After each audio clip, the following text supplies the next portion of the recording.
नमस्कार दोस्तों, स्वागत है आपका हमारे चैनल पर।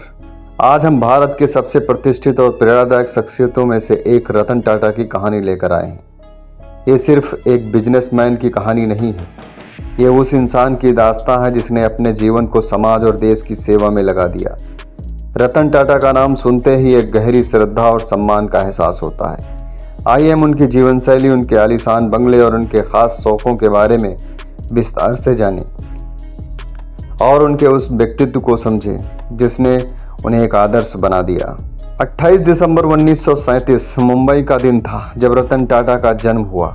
एक सामान्य परिवार से आने वाले रतन टाटा ने अपनी शुरुआती शिक्षा मुंबई में ली, लेकिन उनकी प्रतिभा उन्हें विदेश ले गई और उन्होंने अमेरिका और इंग्लैंड में उच्च शिक्षा प्राप्त की। साल 1991 में उन्होंने टाटा ग्रुप की बागडोर संभाली और कंपनी को विश्व स्तर पर पहचान दिलाई।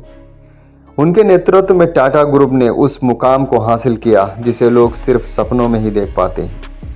उन्होंने भारतीय उद्योग को गर्व के साथ अंतर्राष्ट्रीय स्तर पर खड़ा कर दिया, लेकिन आज वो हमारे बीच नहीं है। रतन टाटा का घर विराम मुंबई के कोलाबा क्षेत्र में बसा हुआ है, जो उनकी मेहनत और सफलता का एक जीता जाता उदाहरण है। ये सिर्फ एक बंगला नहीं है, बल्कि उनके जीवन की गाथा का हिस्सा है। 15,000 स्क्वायर फीट में फैले इस बंगले में वो सभी आधुनिक सुविधाएं हैं जो किसी का भी दिल जीत लें।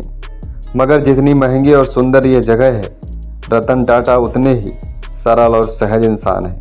उनके घर का हर कोना उनके अनूठे व्यक्तित्व और कला के प्रति प्रेम को दर्शाता है। रतन टाटा जी का जीवन उनके फक्कड़ स्वभाव को बखूबी दर्शाता है। उनकी साधारण जीवन शैली, उनकी सादगी और उनका प्यार भरा अंदाज हमें यह सिखाता है कि असली अमीरी दिल की होती है। आमतौर पर जींस और टी शर्ट में दिखने वाले रतन टाटा को यात्रा करना और फोटोग्राफी करना बेहद पसंद है। वो अपने कैमरे में दुनिया के अनछुए पहलुओं को कैद करना चाहते हैं। उनका जीवन हमें सिखाता है कि सफल इंसान वही है जो अपने जुनून के साथ जिए। रतन टाटा जी का एक और शौक है जो है कारों का। उनके गैरेज में जगुआर, एक्सजेट, रेंज रोवर और बेंटले जैसी बेहतरीन गाड़ियाँ खड़ी हैं। लेकिन ये सिर्फ कारें नहीं, ये उनके सपनों का प्रतीक है। हर कार में उनकी मेहनत, सफलता और लगन की कहानी छुपी हुई है। ये महंगी गाड़ियां उनकी सफलता की याद दिलाती हैं और हमें सिखाती हैं कि अगर दिल में कुछ कर गुजरने का जज्बा हो तो कुछ भी मुश्किल नहीं है। एक और अनोखा शौक जो रतन टाटा जी को खास बनाता है वो है फाइटर जेट्स का शौक। वो एक प्राइवेट पायलट थे और फाइटर जेट्स उड़ाने का उनको बहुत शौक था। उड़ान भरते समय उन्हें लगता था जैसे वो पूरी दुनिया को पीछे छोड़ रहे हों। उनके लिए उड़ान एक नई दुनिया को जीने जैसा था और इसी जुनून ने उन्हें अपने सपनों की ऊंचाइयों तक पहुंचाया है। रतन टाटा ने अपने जीवन का एक बड़ा हिस्सा समाज सेवा में लगाया। टाटा ट्रस्ट के माध्यम से उन्होंने शिक्षा, स्वास्थ्य और ग्रामीण विकास में अमूल्य योगदान दिया था।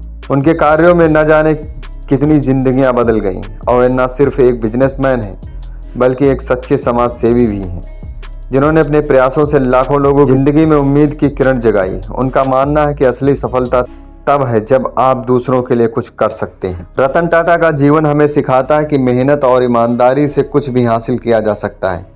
उनकी सफलता का राज उनकी लगन, धैर्य और निष्ठा है। वे हमेशा कहते हैं कि कभी हार मत मानो और अपने लक्ष्य की ओर बढ़ते रहो। उन्होंने कई चुनौतियों का सामना भी किया, लेकिन कभी हार नहीं मानी।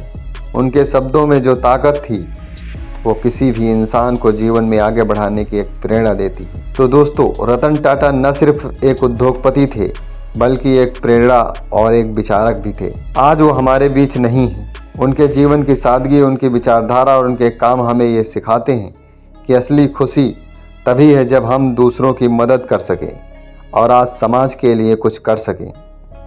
उनकी कहानी हमें सिखाती है कि असली सफलता वही है जो समाज और इंसानियत के लिए। अगर आपको रतन टाटा जी की ये प्रेरणादायक कहानी अच्छी लगी हो तो हमारे चैनल को सब्सक्राइब करना न भूलें। हमें कमेंट में बताएं कि आप रतन टाटा जी के बारे में और क्या जानना चाहेंगे। फिर मिलते हैं एक नई प्रेरणादायक मोटिवेशनल स्टोरी के साथ। तब तक के लिए धन्यवाद।